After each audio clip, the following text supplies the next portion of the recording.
মানুষ আমাকে তটিনী থেকেও বেশি সুহাসিনী নামে চিনে। কাজটা করার সময় কখনোই ফিল হয় নাই যে কোনো প্রেশারের মধ্যে আছি। সো স্টেজেও আমি বলেছিলাম যে this is the first time আমি ঢালিউড অ্যাওয়ার্ডে অ্যাটেন্ড করলাম।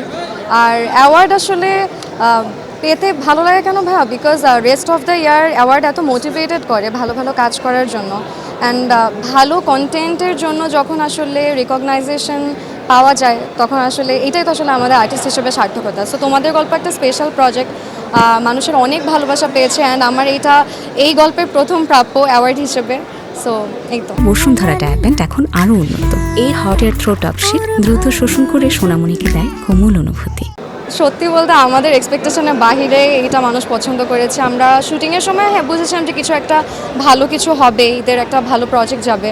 আর এত এত ট্যালেন্টেড আর্টিস্ট ছিল, সো এখানে একটু ভয়ও ছিল যে তাদের সাথে আসলে তাল মিলিয়ে কতটুকু অ্যাক্টিং করতে পারবো। বাট প্রত্যেকটা ক্যারেক্টার আমরা এত মজা করে শুটিং করেছি। And credit goes to my director Raj ভাইয়া।